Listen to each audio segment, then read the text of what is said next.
Alerts, Facebook, you're 10 seconds late. Hurry, or we're going to shut you off. All right. Welcome to My Whiskey Den, your favorite public access whiskey review show where craft whiskey is king.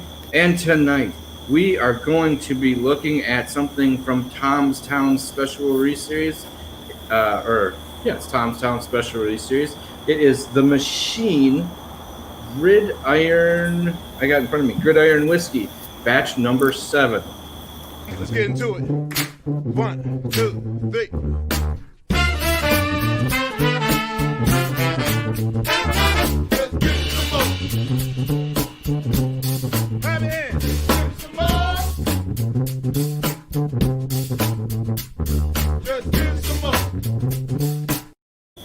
All right, and like we were saying, welcome to tonight. We're happy you could all stop in here. Everyone, I see Oscar's out there. Ben, obviously. Ice House. I saw Wheels earlier. Thank you guys all for stopping in. A little unplanned. We're shifting nights because we're going to have some fun. So if you hear some crickets in the background, that's because they're really out there and we're drinking and smoking outside. But I'm smoking inside. I don't know how that happened. Now, Mike and I started a review of this a little while ago, but then he had an experience that made us want to alter it. So I'm going to play the first 6 minutes of that, and it may take me a second to jump it over on the big screen, but then we will come back, we'll let Sean and Ben taste it, and then we're going to start smoking and see if it made it better or worse. And just because you're here and because it's Sunday night, we thought we had some Magnus Cigar Blend. So why not use it in the right goddamn way? So we will be doing the same thing with that. We're going to be doing Tom's Town and some cigar blend and smoking. What is everyone in the chat smoking? What is everyone in the chat drinking? I'm going to kick on the other screen. Hopefully this works out right. And I'll be back with you in 6 minutes.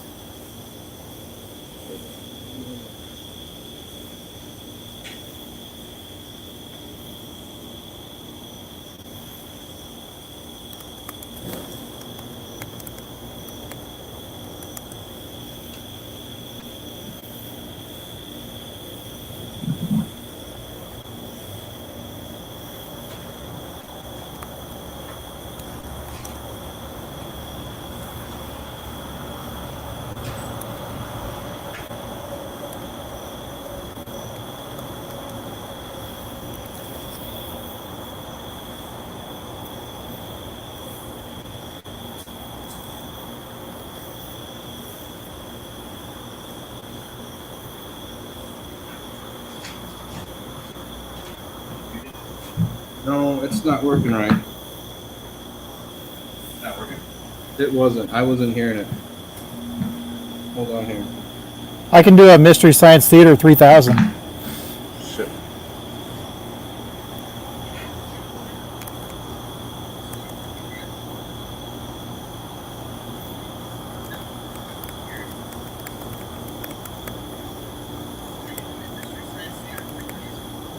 Okay. Now it's working. It is now. I just wasn't picking up before.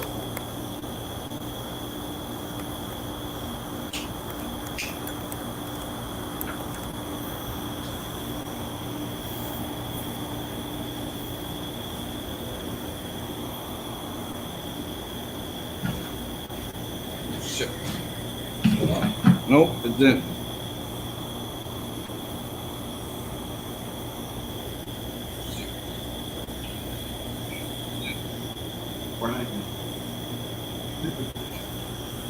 All right, sorry about that. I don't know how that did not work. It did earlier. So, yeah, sorry about that, everyone. My apologies.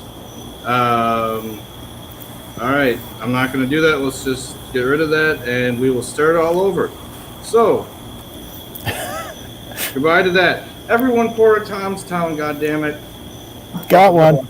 Welcome to the lab.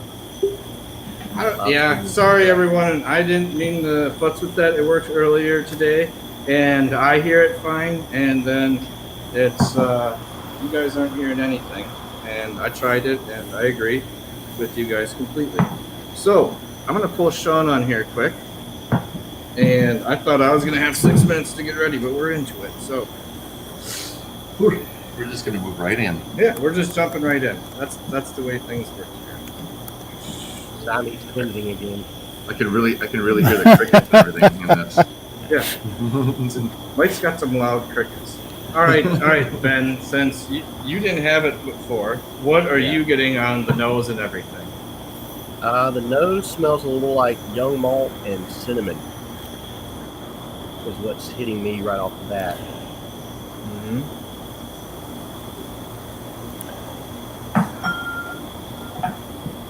Nice wheels. I'm digging what you're drinking.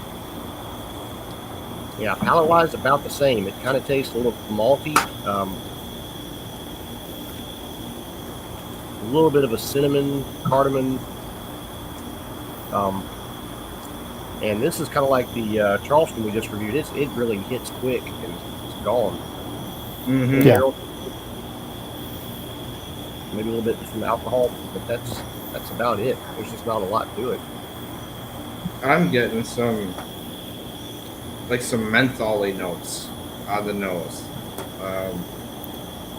Like a I don't want to call it spearmint because it is more like a menthol, like green note, not like a green like shitty barrel note, but Yeah, I can see that there's an herbal quality to it. that's an excellent way of putting it. Is an herbal quality. Yes, to you it. could definitely tell this was distilled from beer. Yes. And for those of you that did not know, yeah, I forgot that in that whole 6 minutes, Mike gave a wonderful speech about what the hell this is. So I'll abbreviate. So this was a collaboration with Tom's Town here in Kansas City, Missouri, and Lagunitas Brewing out in the Bay Area. And what they did was they took the beer called Lagunitas Sucks, and they distilled that and made this. They've done these Tom's Town machine series. The machine name comes from Tom Pendergrast. He had his group of political operatives and shenanigans that they did, referred to as the Pendergrast machine. So this one is Pendergrast machine number 7, the Gridiron Whiskey, and this was done I don't know when they decided to do it, but I don't think it was done for the Super Bowl. It just kind of happened that way. But yeah, they sold them all. Actually, they might even still have them online. But it was just a simple collaboration. It was just brewing or distilling of a beer. It was not a bad whiskey. It was interesting, but not memorable, I guess it would be a way to put it. But what happened was the first time that I'd had one of these bottles, we had it, and then went back to, it was like, it's okay, and then had a cigar and tried it with the cigar, and it was like, oh, okay, this is very interesting now. So that's what brought this on. So it popped up in excitement, and like Mike was saying, it kind of worked out to be the Super Bowl release for it. Yeah. It's kind of like perfect timing. That's always great to, I don't know, if I'm a marketer or something like that happens, it's neat when that works out. I would always lean into that, a big smile on my face, especially when your team wins. But yeah, so I remember thinking similar, but this, like on this one, it's much more herbally, a little eucalyptus, and I don't usually pick out eucalyptus and stuff. Medicinal, I like it. Yeah, kind of. Not heavy in the caramel, molasses, kind of vanilla realm for me. It doesn't seem to be like that. So It's not heavy in anything. It's there, no, but No. And But all right, now let's that take you said it's distilled from beer, I can definitely pick that up on the nose. Yes. Mike throwing funky shadows, man. I'm waiting for a horror film thing to come up behind you or something. Actually, what I did, so I had some extra light, I flipped my phone over, turned the flashlight on, and I set my whiskey glass on it. So when it's shimmering, There you go. that. I actually kind of This is dig perfect that. for a slasher film here. set the mood. I went ahead and lit up. All right. Oh, did you know? What are you guys smoking tonight? I've got an Oliva V, Series V. Oh, those are great. All right, now I am not cigar guy, so we have some that Mike sent. And what did you send to me? I got a diesel. Oh yeah, that's a Diesel Unholy Alliance, and it's aged in a whiskey barrel. Oh, nice. And then Those are great. And That is Alec a great Bradley. cigar. There's an Alec Bradley in here as well too. I'd do the Diesel. Alec Bradley. Well, it's not like we're gonna share. I mean, we can. That's just a little weird. I mean, if you guys Lady and the Tramp that cigar, I'm turning it off.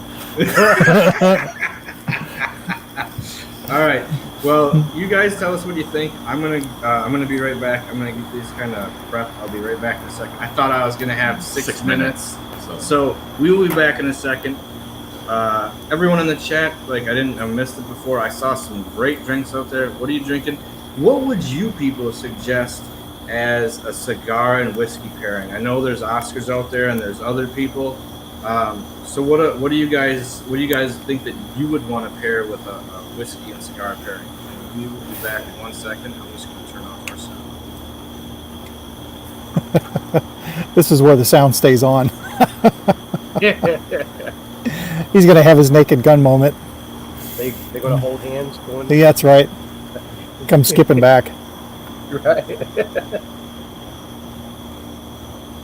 So yeah, I mean, it's not to say that this whiskey, it's not bad.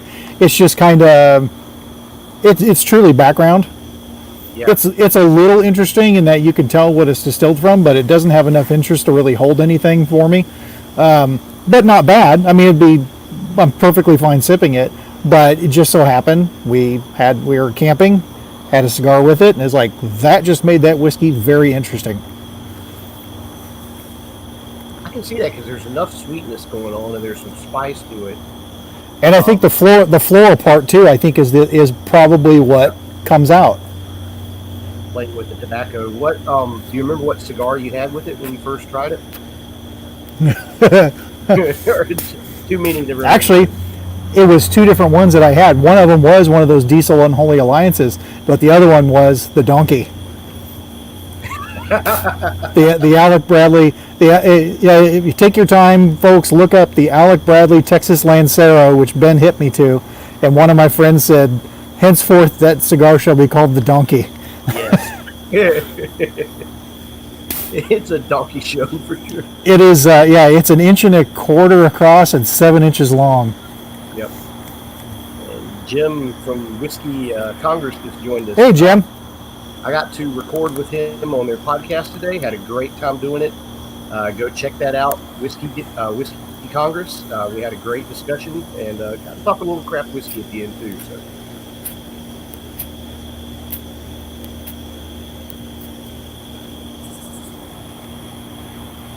All right.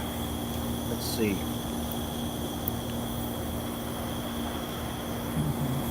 I have two places you can mute it. I see that. I'm gonna need that back in a second. There's no light right there. Oh, I do have another lighter here. Never mind. That plays along really nice. Yes.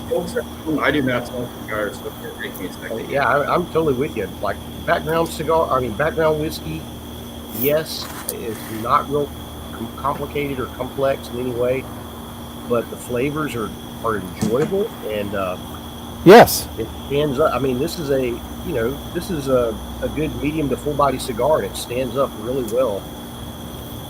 Which is surprising for such a relatively, not flat, but yeah, a little flat whiskey. And it's 90 proof, so it's not a high proof by any means. It's not. I mean, it's just it's a very basic whiskey, but it's not to say it's a bad whiskey. But yeah, there's something about that cigar. And again, I don't know, maybe it's the floral notes from the beer coming through. Right. But this is now a totally different cigar that I've had with it. And again, it made this whiskey just really pop. Okay. The Finally herbal starting to notes get mine in it rolling. Kind of remind me a little bit of if you're familiar with Japanese whiskey like Takushu or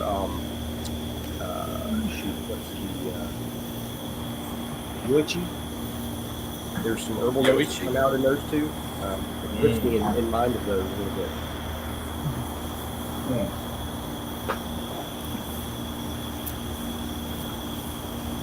Wow.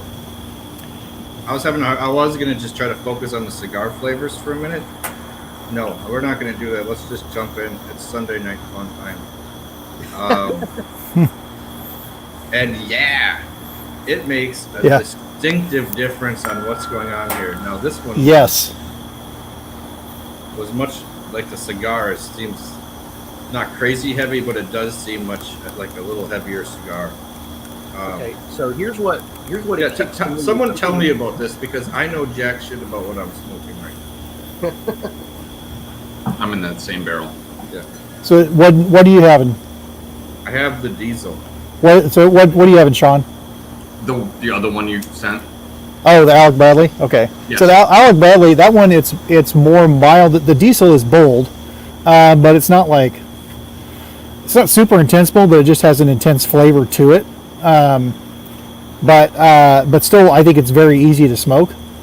It's not like a super dark, heavy cigar, but it's got, I think, some pretty good pepper notes and some nuttiness to it. Whoa. It, Did we lose it? I'm just thinking, no, everyone's worried about my well-being apparently. Yeah, well, they should be. If you hear with a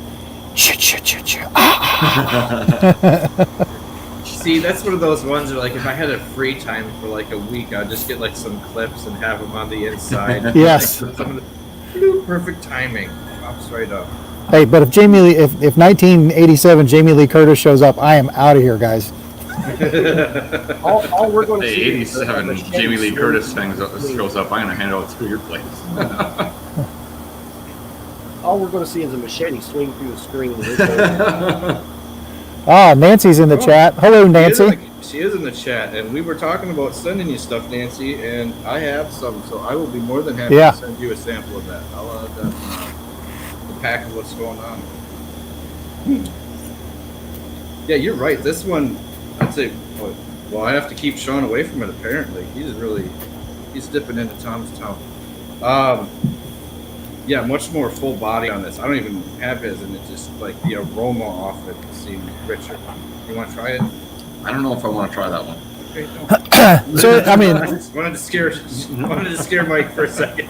so yeah, that wouldn't scare me. I mean, you do you, man. But if you instead of having, since Nancy's in the chat, instead of having something that is custom blended to pair well with the cigar, I mean, this is just a case of, it seems any cigar just vastly improves this whiskey.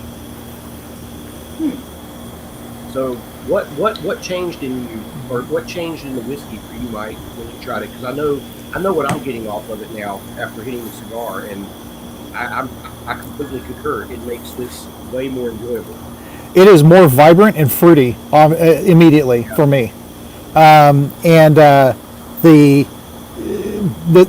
thinness of it, overall in drinking it neat, it doesn't seem to be as thin as it was, and I don't know if that's maybe, and actually Nancy would probably know a lot more about that, but I would imagine something to do with the tobacco and the smoking on your tongue, and then what that whiskey's doing. But there's something in that whiskey that, because I've had whiskeys where they just don't work well with a whiskey, or with a cigar. I mean, but there's just something about this one. Maybe it's because it was distilled with from beer, but there's something about it that it just. I mean, honestly, I would go buy more of this just to have with cigars. I can see that. It's Well, the thing I was we getting cut real out for a prominent split in my second. thought was,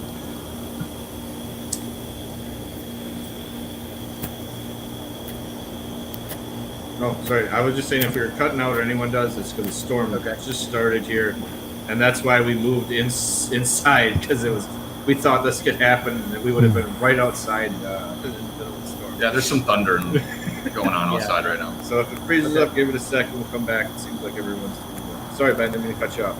no problem. For me, what was really up front was the cinnamon and cardamom notes I was getting off of it, along with the kind of a malty quality, and that's gone. And what I get is like a honey sweetness, and I get the kind of a sweet herbal note coming through on it. maybe a little reminiscent of eucalyptus, but I'm almost thinking of more along the lines of like oregano and basil, kind of, in a way. A little bit of a margarine, a little bit of a sweet Italian herb mixture there. And that's just playing really well with the cigar that I've got going. So, And what cigar do you have again? this is the Romacraft Neanderthal Aquitaine. Okay. We need to get water. All right. So with the diesel, when I'm gonna hit this again.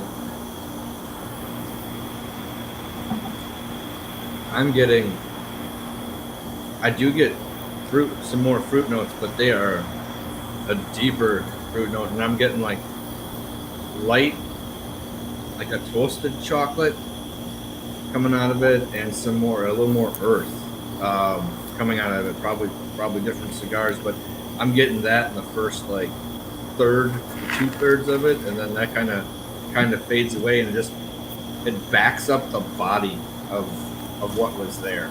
You know, it adds about 3 more dense layers that weren't to Tom's Town beforehand. I think a lot of that's that cigar that you got. I think that's why it is different. Like Yeah. I can tell when I'm having it, like I'm getting distinctively different flavors, and I think it's a more mouth coating cigar. I could be wrong on that, but I haven't had a lot of them. But I would think that would probably be the case because it's kind of leaving that nice heavy mark on it. I mean, not Yeah, that I that's a have good- the palate that's to a good describe full any of body this cigar. information, but I can tell you the difference. There is a difference between having the cigar and the whiskey and just having the whiskey. There is definitely change in dynamic and flavors. So,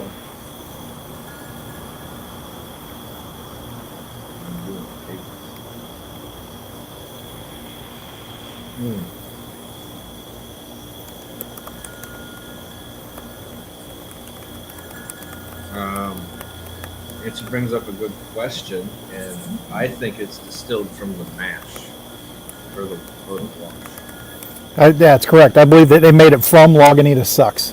Yeah, which is a good question. Yeah. Sorry, this is just throwing me off. I'm not. You're not used to smoking indoors or smoking cigars. right. Make an exception. This isn't Yeah, a that- normal occurrence. Yeah, you were accurate with both those statements. Most of our show knows. But I don't want to do a show in a thunderstorm. Now we all, since we're all in agreement that this did bump it up a considerable amount for what it was, and this might happen with a lot of different whiskeys as well too. I found it interesting that none of the combinations we had killed it. You know, like it was just a bad combination. So Right. what was in there did play well with a variety of different flavors coming out of the cigars. Which is That good background. because usually a lot of times a good full-bodied cigar, it can just totally cancel out a whiskey. Yes. Proof-wise or flavor-wise, it just can't stand up to it. I've had some that you feel like you're just sipping sweet water or something. The flavor's just gone. The cigar just canceled them out. But then, so you have to find the right kind of whiskey that will, stand up and balance with those flavors in the cigar. This one does. It changes a little bit, but it holds up to it really well. So. Yeah. Let's see here.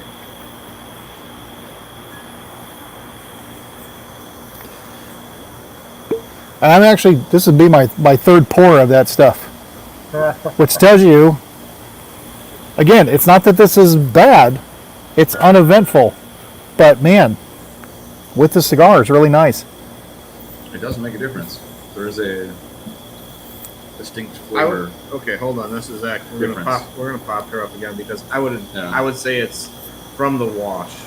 Yes. Because you can tell the hops are in it, and there is a little. I'd say a grapefruit. I would have gone like tropical fruit for a second. I don't have the super good nose. But yeah, I was gonna say it, and definitely the floral notes are coming out of there too. So it's just my cigar. I think is patterning down some of the floral notes for me at the moment. You should try to emulate Nancy and smell Sean's hair and tell him what he ate yesterday. I can give it I'm trying to remember. Wait. Because you can't do it. Nobody can do it but Nancy. Let's see here. Hold on. You had Gallagher's Pizza. Well, that's unfair. You know what I had. I was here last night. I was just watching to see if Pat was going to go full in and get Joe Biden on him right there. Yeah. When he starts to grab your shoulders and kind of move in, that's when I. If it's just a quick sniff from a lean in, I'm okay. All right. And the sweetness of brandy makes it great to smoke with cigars too. I can see Yes, that. it does. I can see that. I am a huge fan of doing that. Yeah. Brandy, cognac, Armagnac, all of those, that whole family of spirits is fantastic with whiskeys. Sorry, Sean. You're good. I don't know, did y'all want to get into talking about different whiskeys and cigar pairings, or? I was going to do that. I was just about to pull out what we discussed before. Sean, you're going to want to clean glass. Which one? Well, since Nancy's here, we were going to do it anyways. Well, this is true. This is true. Yep. We were prepared. We were prepared.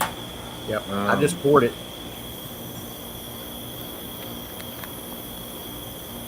So I'm not going to have a lot of this, but that's because I had some before. So. That's because you can't. You already drank it. I did, and I have some left, so I'm feeling good enough about that. So I'm giving Sean a decent pour of all that was left. I am nursing the hell out of mine. Yeah. And this is for you. This is Joseph Magnus Cigar Blend. It is 61%. And this is the one I wanted you to taste and see if there was anything out of there that you could pick up, or that what you thought of it in general. So is this number 27 or 29? 27, I think. 27? 27 on Okay. the one I wrote out, but that's at home. So.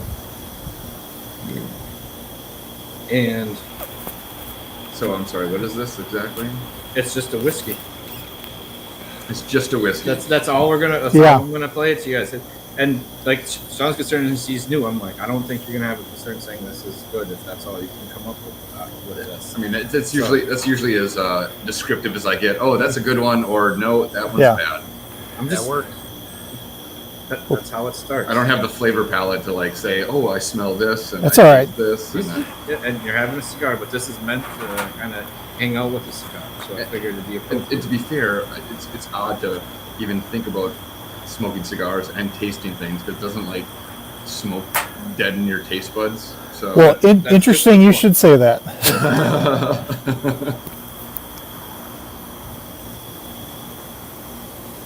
And I got to say, this is the first time having the cigar blend and the cigar for me and Nancy. This is freaking beautiful. Go ahead, you can go off of what I just heard you say. that's good.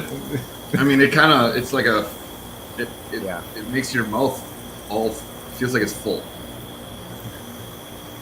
Like The ooh you Yeah, made it's ooh. next to me was like made me uncomfortable when you said it. That's all I'm saying.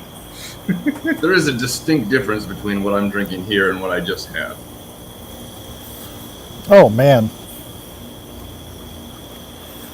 Okay, I got a little bit left. I'm gonna try.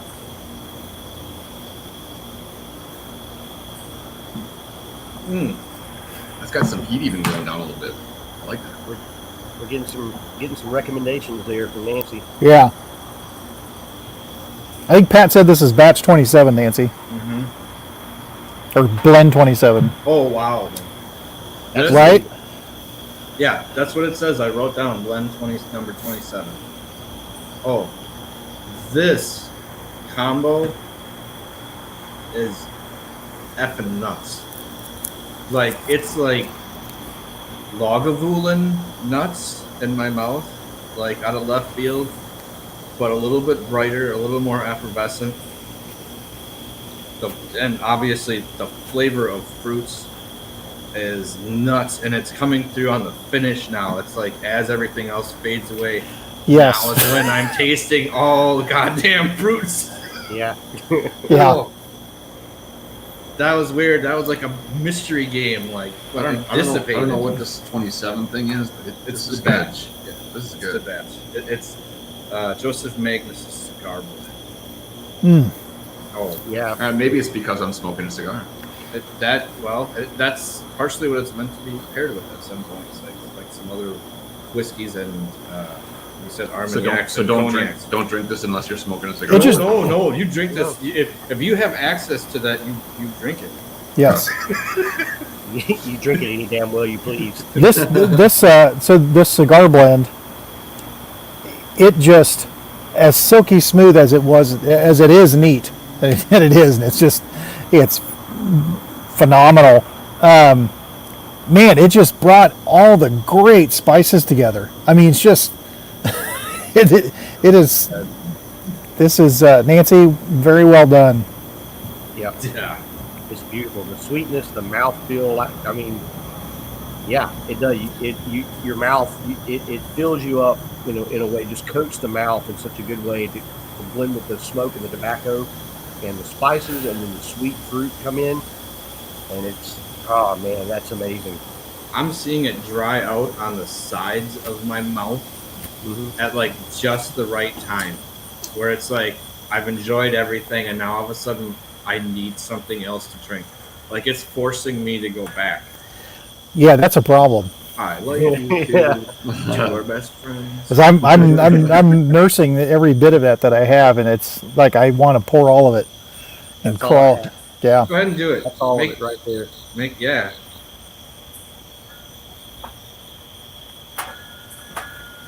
Wow. Hey Don, I'm sorry I haven't been paying attention enough. Thanks for stopping tonight. Appreciate it. We had some others. What else? Yeah, are we gonna try another one this way? I tell you what, y'all have samples of them. I know we're planning to review this at some point, but I had actually for the first time paired this with a cigar last weekend. The Don Julio Reposado, the Lagavulin finish. Oh, okay. The Lagavulin finish tequila. That was one of the best pairings with a cigar I have ever had. I put it right here with this cigar blend as far as the vegetal spiciness and then the sherry sweetness that comes in from the Lagavulin just plays magic with the cigar. I'm not at home, so I don't have access to that. So now You I get do to try feel it. I feel dirty right now because I want some, and Mike's gonna just leave and try to go get some, and that'll be the last we ever see of his ass. Well, I think we just need to do this again. Yeah. Oh, that's fine.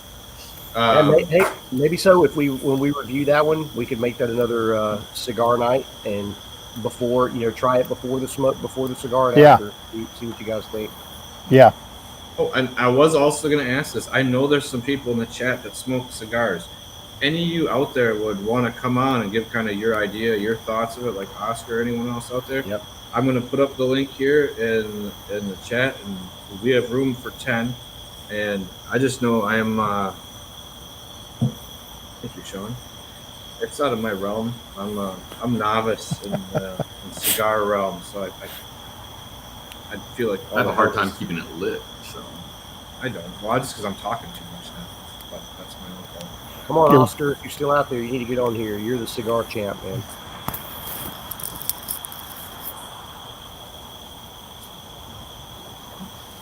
We do have a cigar and whiskey lounge here in Green Bay that I haven't gone to too much, but I can see myself heading there.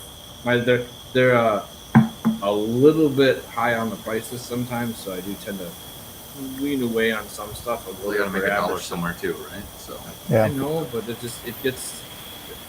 not that bad. But when you're getting into that realm where I said you're paying for a third of the bottle, it gets irritating. That's my only thought on that. Didn't even get a double. We've got some places around here that it's cigar lounges you can bring your own in. Oh wow, that's cool. Yeah. I can also do that in my backyard and just like Ben's doing. Right. But this okay, is I think there's something behind you. God, I hope so. I do hear an owl just off in the distance right now. So This is something that, like, when I started thinking about the channel in my whiskey den, it was something where I was thinking kind of your own personal space. And obviously, that's hard in today's world to smoke in the house or have a smoking room.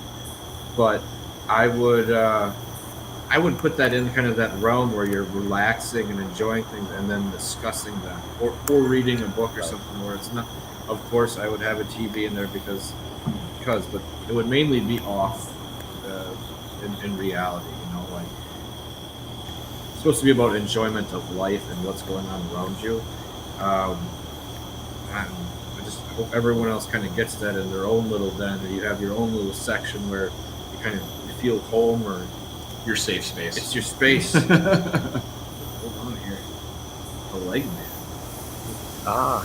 Nancy Yeah? recommending the Casa Noble, Yeah. which I've had their tequilas before, and if I remember, for me they're a little bit on the sweeter side of things,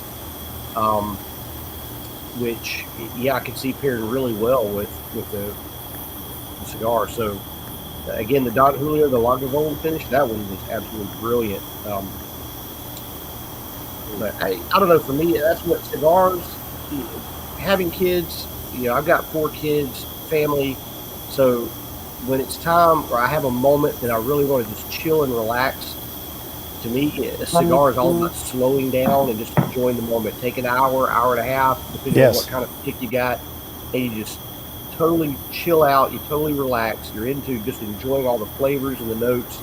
Whatever drink you're having with it, whether it's a port or a sherry or a whiskey or a brandy or whatever, and you just kind of get lost in it, and it's just a great way to relax. And so if anybody out there, you've never tried a cigar, hey, go hit up a local lounge or a cigar bar or something. They'll make a good recommendation for you to get started, and it's just something I've found really personally very relaxing.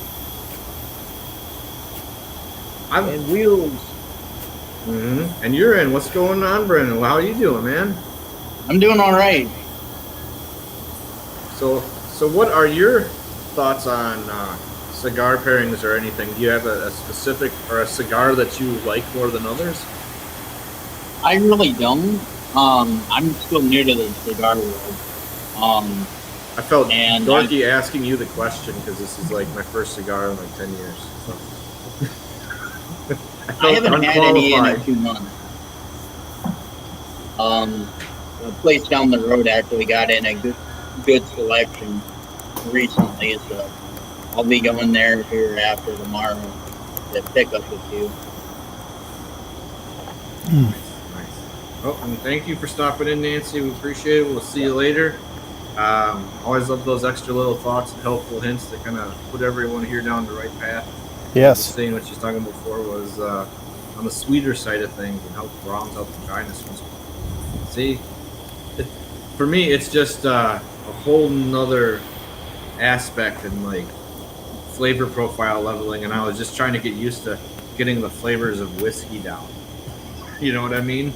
I was gonna say they have one here locally. It's a Scotch barrel aged. Really? So, yeah. That I was looking to maybe give that one a try. Never heard of them doing it in Scotch. I'd be curious what that Aaron's like with a cigar. Yes. Yeah, let's talk you into it. We'll make a little something right now. I don't have any cigars on me. Oh, okay, fair enough. Sorry. It had to be the devil on the shoulder otherwise, just Yeah, I had to pick something that was open too, because I picked up a couple good ones, or a couple good scotches the last couple days. Well, can we know about your good scotches? What did you pick up that should excite people? One that even Matt from Whiskey Crusaders hasn't ever seen before. Oh, that's intriguing. And for those of you that omelet. It's an Omelet Rye. I heard Yes. about that. That sounds exciting as all hell. Like I was saying, for Sean, and those of you who don't know who are watching, Matt is a whiskey reviewer over at Whiskey Crusaders, and he has saying an extensive whiskey collection would be an understatement. He has like 50. 50, like maybe 50 5. rooms. Yeah, man, I don't know, man. I'm guessing in the thousands of bottles is where I'm. 50 in just one closet. Yeah. So, but this one, it's a 2016 release. There's only 1,000 bottles. Okay. And I've liked Amrut because I've had I had their Bengal Tiger release, and I thought that was really surprising. There was a lot of like raspberry and strawberry notes in it, where I don't get those this heavy in whiskey, and they were pretty prominent in that. So did you crack the rye yet, Brendan? No, I haven't. Okay. I haven't done that yet. You know, the only time I'm gonna crack that is for sampling. Okay. Do you at least sample one of your samples? Yeah, I was planning on sending you guys one. I'm not saying you're gonna send us one, but I'm like, you can't just be buying stuff to send to people. You got to at least be tasting it yourself, you know. Oh yeah, I'll do that too. But it's something I want you guys to experience with how rare this thing is. You know, and then Sounds like I can drink along with you. Excuse me. Yeah. No, that's great. sorry, we have reached that point of the evening. Sorry, what were you going to say? You were at my house a few weeks ago. We had a little tasting here, a little get together. You brought that Craig Alecky. Is that? Am I right? Oh, the Glen Alecky. Glen Alecky. Okay, Glen Alecky. You brought that one, and that had a great sherry finish to it. That's one, just remembering off the top of my head, I think that would be fantastic paired with a cigar. It's got some just lovely sherry dark notes to it that I think would stand up with a good cigar. So, And Emily, that's nice looking. Yeah, See, Emily has it right too. That was a great whiskey, and that was one of the ones that we talked about how often, usually when you add water, a lot of times, at least for us, it's not as good. That one really opened up phenomenally with a little bit of water added to it. It really, the oils went wild. It really came alive.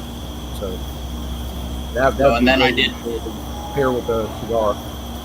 I did add a little bit of water here about a week and a half ago, and you were right, it did open it up. And then I did also pick up the 2013 Nadura Glenlivet 16. Yes. That's really good. I'm going to say it's one of the more earlier ones. That's a good deal. Yeah. That's a Not heard. fantastic whiskey. They also had another bottle of it. I just couldn't afford it. I've got one place local that still has some on hand, and I don't tell anybody because that 16-year, I think they don't make it anymore, and that's been one of my favorite non-peated scotches. So. Yeah, and then they also have the Oloroso from 2015. Mm. So they just a bunch of old ones that I haven't been able to get. But no, I'm really excited for that rye. That should be interesting because how much the oak and barrel really impacts those Amrut, the way the climate is in India. I've had their peated single malt, which is really amazing. But that rye, that just sounds so interesting.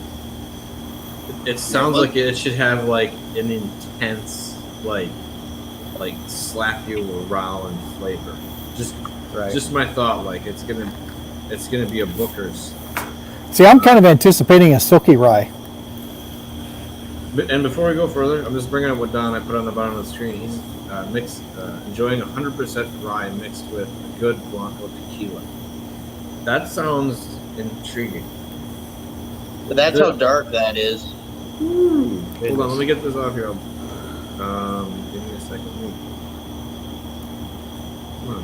Hold on up there.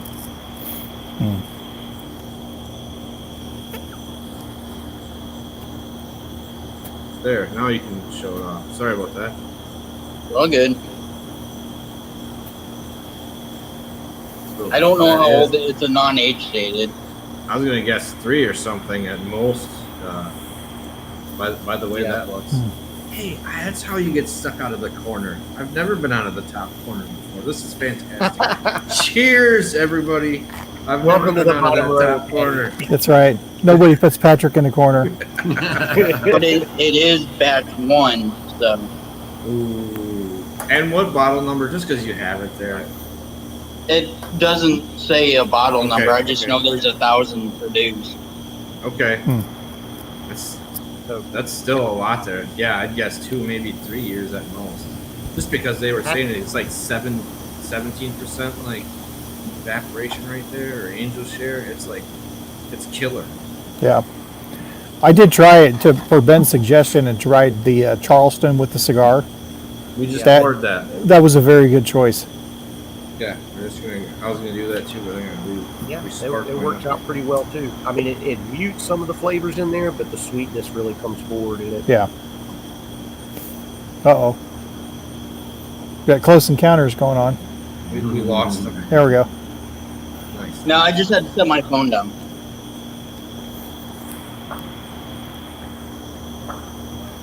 Yeah, in the next couple weeks, I'll probably be picking up a couple more hard to find bottles. Let's be honest. Where do you live, Wheels? Like, where do you live? Middle of nowhere. Bullshit, because the middle of nowhere stores by you have like some of the best selection of whiskey. I've had that here too, where we'll be out in like the North Woods and there's someone's gas station that has like 3 of the B-Tacs, and you're like, How'd you get these? you know, like and a list of it, and just a huge section of whiskey, and you're like, well, who knew the gas station had the coolest shit in, you know, like 300 miles, you know? But I've invited Ben over, you know, to go get some of this stuff. I'm planning to get up there as soon as I can.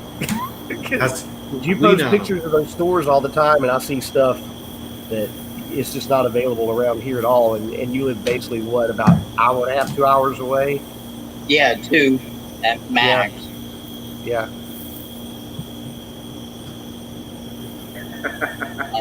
sorry. Those of you not reading the chat, that's on your own fault. I'm not doing that, but that's some good stuff. No, I hadn't actually just had a friend. Our friend Nick just moved down to North Carolina, down to Raleigh. So there might be a trip. That's where he ends up staying, working down in that down in your guys' way. Might hit a couple places on the way there and on the way back. Yeah, I had to go to one of my other stores, because one of the smaller of the 2 actually got hit pretty hard the last few weeks since I saw you, Ben. A lot of the old products were taken. All right, I can come back on now. Welcome to South Carolina, where people shoot off fireworks for absolutely no reason at all on a random night. Well, I mean, it's supposed to be a holiday tomorrow, you know, so. Yeah. I'll be frankly honest. Fireworks Don't on take, Labor reason. don't take this the wrong way, Ben. I didn't notice you were gone. Neither did I. With this many people, all of a sudden you just assume some's like just waiting their turn. You know, like, you haven't heard from Ben in 15 minutes. Are you okay? I'm still Okay. here. But yeah, I did. I do want to let you guys know I did get a bit of a sample pack for our future thing. Oh, okay. I have a vagary of 2 things that could allude to. One of which, upcoming, is we are going to see if we can figure out anything that Brendan sent us. He sent us a sample pack of 4 whiskeys, and it's going to be totally blind. I'm feeling like I'm going to make an ass of myself, and I think I could have cheated, and I didn't. You were over on Whiskey Crusaders, and you did it there, and there was a split second, maybe even 5 minutes, where I could have listened, but I ended up just texting Matt the whole time and ignoring what was going on. And I really should have just listened and pretended I was like a wizard at that point. Like, oh yeah, the flavors on this is right to Indiana. This is exactly where we're going. You know, just like peg something down. You know, I could really mess you guys up now because I have some other stuff that I could add in there. It's all Jim Beam. Mm-hmm. Yeah. Nope. Hold on a minute here. We got a dog walker coming on. And he's having a cigar too. That's what we like to see. Gentlemen, good afternoon. You too. How's it going on your end? So I got myself to a spot where I could actually maybe shoot some video here as I'm out strolling with the dog. Nice. I like the dog. And maybe put my 2 cents in on cigar pairings. Nice. Hold on. Let me see if I can blow you up here if you're gonna do the good work. Anyone doing the heavy lifting should get the big screen. Oh man. So when it comes to cigar pairing, you know, I always think of 2 things. Do I want to compare or do I want to contrast? And I'll give you little examples of each. You know, we'll say you got your Connecticut shades, real creamy, smooth, easy smoke. You know, if I'm going to compare that, I'd probably pick like a bourbon finish Stateside, Highland, something that brings out the sweet, creamy notes of both. Another good example is like a sherry finished Scotch in a Habano wrapper. Get some of the nuttiness of the Habano, nuttiness of the sherry. And then you go to the far end of that comparison with your heavy, full-bodied, you know, like I got a CAO flathead right now. Oh, I almost got one of those today. Oh, man. Great stick, Mike. You know, and those go great with the peated scotches or a good stout bourbon. Or you can do, whoa, easy, Doc. We can do, you know, the comparisons where you're picking like your bourbon Speyside and your Maduro. But, you know, in all honesty, guys, I haven't found a pairing yet that I don't like. Everything that I've tried, I've pretty much enjoyed. But do you think that's just the extra layering of flavors that you're getting, combining the two, that makes it just, it's going to enhance each whiskey experience or cigar experience just because you're, you know, getting 5-6 extra flavors or a new profile? That's exactly it. It's that layering. You never know what you're going to get in between whiskeys in a single cigar, or a single whiskey in different cigars.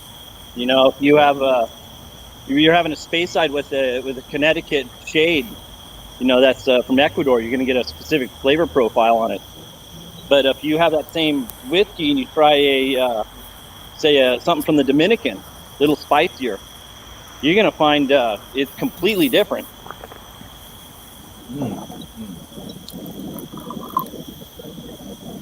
Boy, man, it is really a lovely night out tonight. It's only 102 degrees right now. Jesus. Only 102.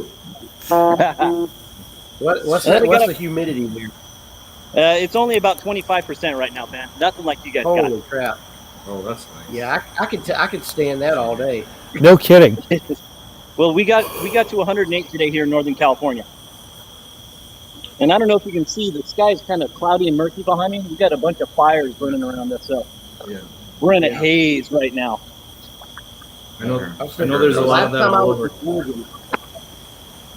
Yeah, last time I was in Oregon, I flew into Portland, and it was 102 degrees. It was like 25, 27%. It felt like right now, like 80 degrees. And we're about 60-something% humidity, which is a huge drop. This is the first day it's really felt kind of fall-like here. Yeah, we've been in 90% humidity pretty much all summer long. So. Man, I couldn't stand that. That'd just kill me. Yeah, I wouldn't do well there at all. And DJ11, that's pretty funny. Can someone recommend a nice unpretentious spirit? For those of you who didn't see a review of Spirits of Friends, it's unpretentious. They could be pretentious. That's a pretty damn tasty whiskey out of that one. It is unfreaking believable. I'm happy we got samples. Frustrated, there's no way I could have gotten a bottle. It's one of those very, very irritating things.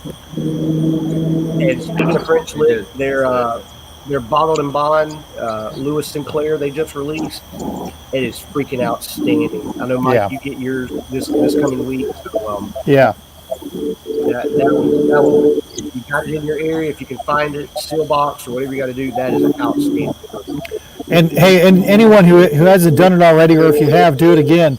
But the USA Today is doing their poll for the best craft whiskeys, craft whiskey distillers, brandy distillers, everything. Spirits of French Lick is not only they're friends of the show for sure, but they just make absolutely phenomenal spirits, and vote them up for best brandy. That would just be amazing if they won it. Iron Root is probably going to win hands down. Again, I have no doubt about that. There's a lot of categories on there, but Spirits of French Lick, they've been going back and forth with Laird's, which I have no problem with Laird's, but I'm just telling you, man, Spirits of French Lick, that is absolutely amazing. And you can vote once a day with brandy. I was sipping on that while I was filming with Jim with Whiskey Congress today, and yeah, absolutely. Oh my God, that brandy is so crazy unique. And that's another great one to put with a cigar too. It really is. What cigar? What cigar? Because the spice of that is. I'd be really curious what that would do with the cigar. That one I've had with more on the Connecticut wrapper side, maybe like an Ashton, or even an AVO Classic.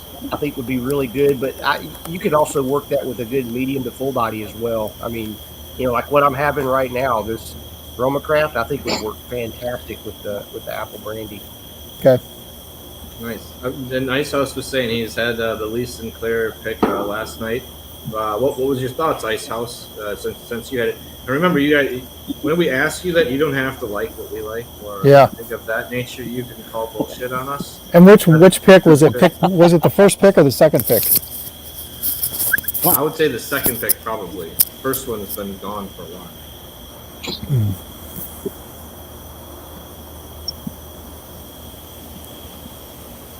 How you digging that cigar still there, Patrick? I'm doing surprisingly well. I was a little worried I'd get like a nicotine kind of punch, or I would inhale too much, but I'm doing surprisingly well with it. Just because I'm used to inhaling fully. I thought this would. You may have seen it when I first lit up, and I coughed pretty good, and I was like, I forgot how to stop at my throat on inhaling. Took me a second to relearn that. Oh, the first bit. Nice. You haven't puked up a lung yet, Patrick. You're fine. What I really want to try to do some pairings with is that beer. That was aged in the brew barrel. That would be a really good night with something like that. I think I like this because it's like a richer, very full-bodied cigar, and I'm not getting as many spicy notes as I. Yeah, Jim, inhaling fully. Not getting as many spicy notes with it, and I could handle a little bit more of that. But I'm liking just, I don't want to call it creamy, but it's got just a really nice like midsection to it. I don't know. I'm surprised. I didn't think I was gonna like it. Diesels I really enjoy, specifically for the second half of the burn. They have a tendency to get really rich on that second half, man, and they can be really fantastic. That's kind of where I'm at right now. So, yeah. And with everything I've had, it's adding a really nice layer to stuff. Right.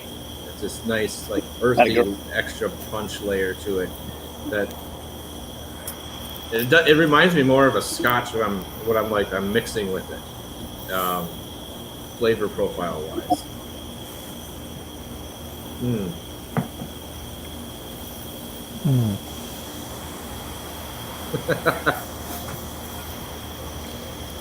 Don was saying he enjoyed the 1,000th stream with Nancy. Is that just how long it took me to say goodbye? Because I finally rewatched that the other day, set that up to do some like markering in it, and yeah, I think it was like a 20-minute goodbye. I didn't realize that I get lingered on that long. I'm gonna take this moment to apologize to everybody about that. No, man, that was your greatest show yet, guys.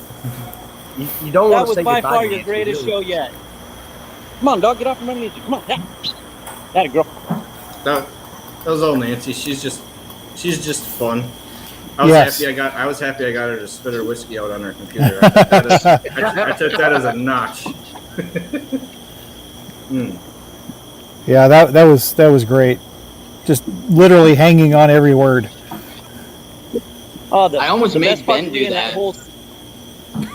Man, the best part of that whole show is when you guys pulled out the J. Henry, and I still had a little bit of that Ballantine left, Patrick. Mm-hmm. I got to try it along with you guys. Man, that is some fantastic stuff. Mm-hmm. If you tasted their base whiskey, even the cask strength, base whiskey is good. Cask strength is significantly better in my opinion. And then when you get to the Bellefontaine, it tastes like a whole different beast, man. Yes. It's a whole, and I have the anniversary blend, and that too, a beast in a whole different direction. Where the Bellefontaine went a little bit lighter fun in my mind, the anniversary blend I just had went deep, rich berries and chocolate, and just like the depth of flavor they're finally starting to develop there. They were always known for their bourbon here, but what's coming out now is like getting to be some serious quality from them. Sorry, I didn't mean to take over there. That's what a rambler does. No, I was just saying I almost made Ben spit out some Borgate last time I saw him. Yeah, that would have been a terrible loss. And that was, what was that, batch 1? Yeah, yeah, it was batch 1. Yeah, that is some amazing bourbon. Holy cow. But no, I had picked up a rye from Far North Spirits, but it's one of their varietal stuff. Mm-hmm. It's called Spooner. We're going to be reviewing their Rockna rye that was finished in cognac barrels. Okay. And then the distiller is coming on the 21st. Is when Far North is coming. Okay. They'll be doing an evening with them, and I'll try to get that one out to you guys then. Oh well, you can, but don't worry about that. Like we can always review stuff afterwards or anything. But we were talking to you about them, and I've heard of Rocknar on the rye and other stuff they had.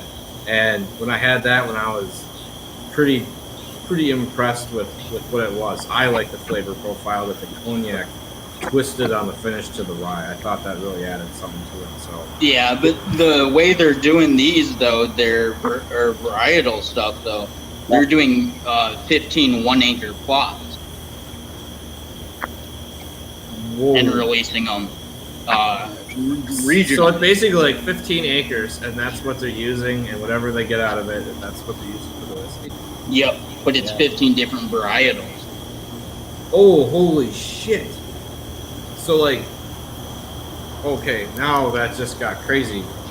So they're gonna release a varietal for every acre they harvest. Yep. Oh, that is freaking cool.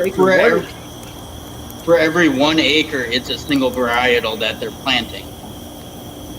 So they're doing that many what batches. What is the yield on that? If they're doing a 1 acre of rye, because I believe I understand rye has a much lower yield as far as a grain. So what how many barrels or what exactly are they getting out of that? I'm not sure. Not sure. Coming soon. They got a really small batch. That's really well. So it's each acre gets its own bottling, or is it the 15 different? Okay, I was gonna say I thought it was otherwise like 15 different varietals going into one mash. Would be no, it's 15 separate batches. Okay. It sounds like they wanted to play, and they're going to do it, because I was going to say that's at least interesting to see how it affects everything. Yeah, If you're gonna, and I had sent 3 or 4 of them to the vault so far. And that's all I could get my hands on. I have Steve A has another one that I picked up, and then I got a single cask from another store in Minnesota. I'm surprised how much you get there. What's that? Minnesota, I'm surprised how much Minnesota whiskey you get there. Yeah, that's exactly. Well, they can ship. Are you getting it from Ace? I did get a couple from Ace, but no, not the recent ones. One of them I did get from Ace. The other one was from one in St. Paul. And I'm going to say micro patches or patchlets. Yep. But I mean, a lot of people will do that. It's just basically they're going to say, we'll let you buy the testing that we were going to do anyways. You know, like we were going to test out 15 different things. Everyone's going to get a barrel, and why not sell it unless it's shitty and you just have to dump it. I doubt that would happen. You know, like be like, well, why is batch number 7 so well stocked on the shelf here when we're at the distillery? Like, just stay away.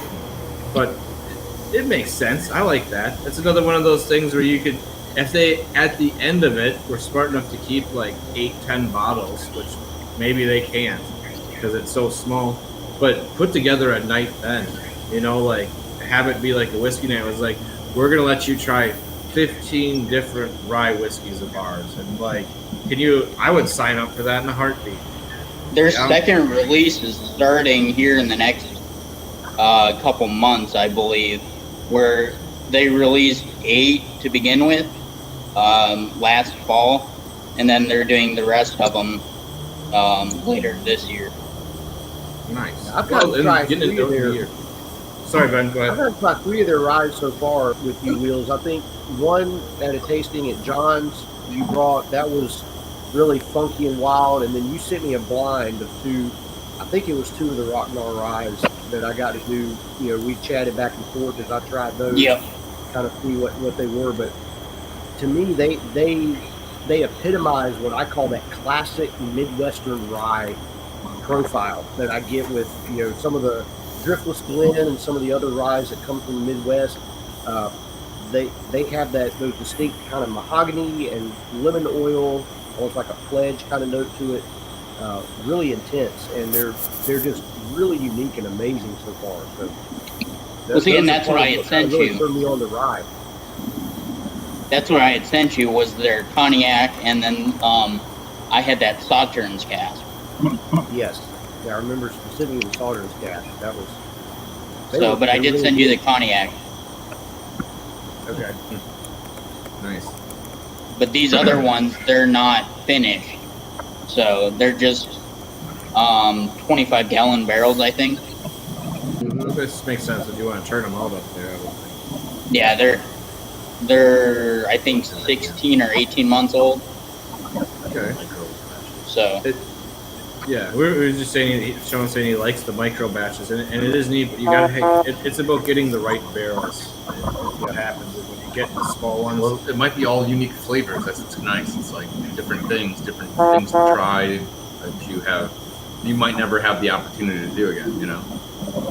Yeah. Dog walker. And that's cigar question for you. How do you handle splits? You mean in the wrapper? Yes. Wow. I typically leave the band on my cigar, and sometimes I'll use the band to do it. If I'm drinking something sugary, I like to take a little spit, glue it up. Yeah. But for the most part, I just let it do its thing. Yeah. The splits are tough. Typically it means you're either over or under humidifying in your humidor. Most of the time, I get splits when I humidize, make them moist. What do you prefer humidity wise for your humidors? Where do you like to keep it? It's pretty dry here in Northern California, so I keep my humidor at about 60-65%. Anything above 70, I see splits happen in my wrappers.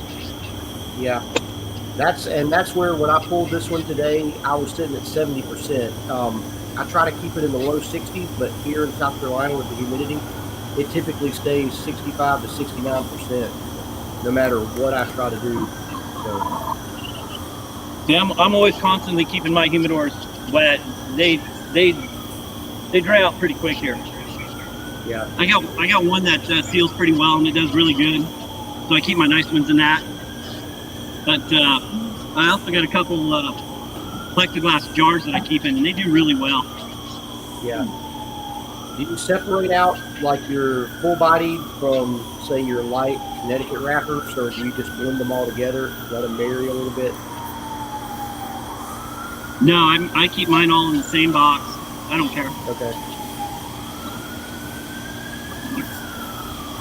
I have two boxes I keep. I've started separating out the Connecticut's and the lighter ones from the more heavy and full body, just to kind of see what that does. I'm always experimenting a little bit. I'm curious what other people do as well with that. It's definitely an interesting experiment. But the way I look at it in the big stores, if they wanted to keep the flavors separate, they keep them in separate rooms. Right. I haven't found that it negatively impacts it in any way, keeping them together, but I don't want them to get lonely.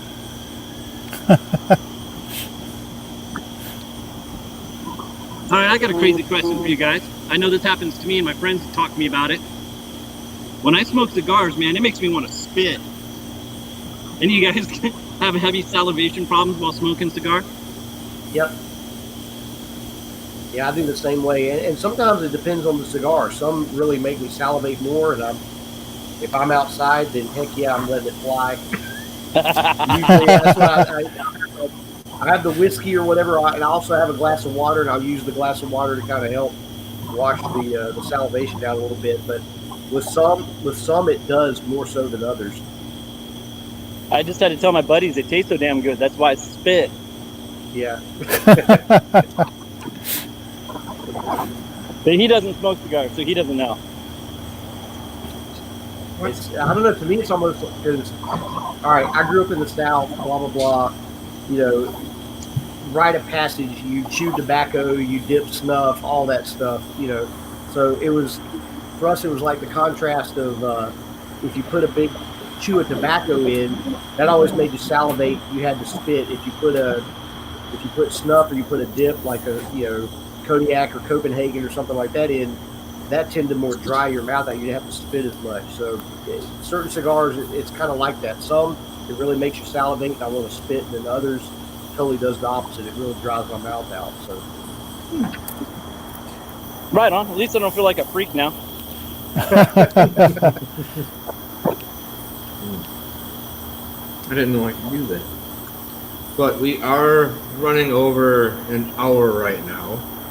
So I think we're probably going to call it for the show this evening. But we will definitely plan another Sunday sip and smoke, or smoke and sip. I think it's smoke and sip is what we went with. And we'll do some different pairings and kind of go a little bit more in depth. And if I can, maybe I'll work my way into the little cigar bar we have here and have a little different backdrop. Maybe he'll do a dog and pony show. We'll see. We'll see what I can work out with him. Wheels, thank you for stopping in. Oscar, thank you for stopping in, and especially when you're walking. Before we leave, how about we go? Thanks for having me on, guys. I appreciate it. It's always a good time. It is. Before you leave, how about we give us one cigar and whiskey pairing for everyone out in the show tonight that try. Ooh, okay. We'll go with one that I really like to do. A sweet, any sweet cherry finished Scotch with Alex Bradley Prensado, preferably in a Robusto over the Churchill size. I find that the Robusto has a little bit more sweet to it all the way through than the Churchill does. And like a Glenmorangie and a Alec Bradley Prensado. Nice. Very, very nice. Brennan, They pair well. do you have any thoughts on the last things? Whiskeys you would recommend to people, or a cigar pairing that you would recommend? I don't know about. I don't cigar really have any pairing, but, cigar pairing. I will spread some of this. You know, I got my first bottle of Mellow Corn the other day. Holy crap, that stuff is delicious. Yes, it is. Oh my god. That's another one of Coming those. off your I was gonna say like a JTS Brown. Sean picked some up where it was like, wow, $12 is pretty damn impressive. when you start getting bottles like that, you're like, I can handle this. I don't really need to go above 15. This is Nope. Hell no. Between Yeah, that and Evan Williams Bottle and Bond, I got my bottom shelf shit set. I'll throw this one out here. You brought up the Alec Bradley Prensado. That one paired with a Russell single barrel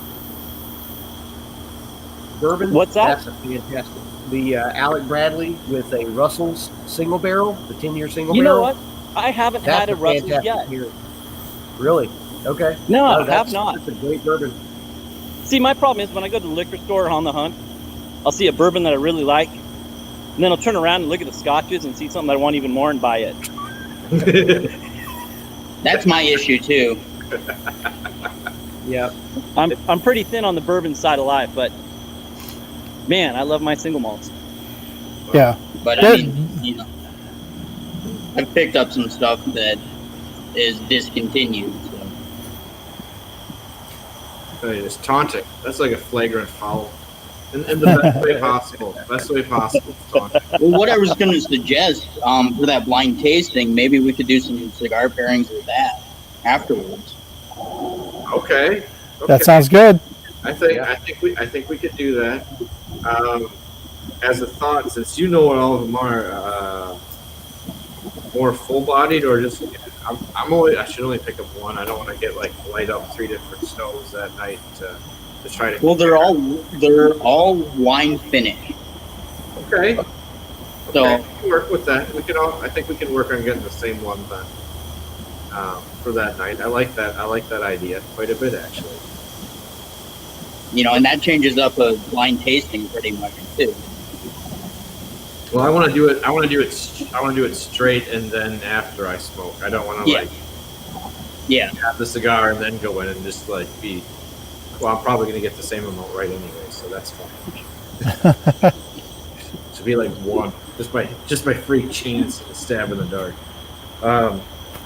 But no, thank you guys for coming on, and like I said, we'll definitely do this again.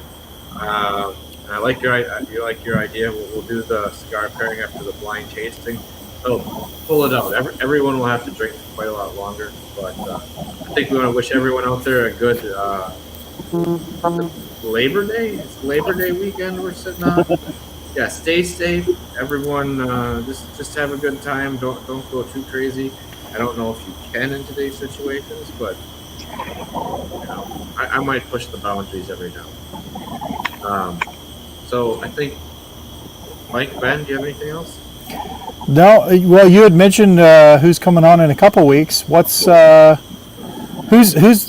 little craft place coming on next week? Next week. Oh, the little craft place? Yeah. The little MGP. craft place. MGPI. MGPI.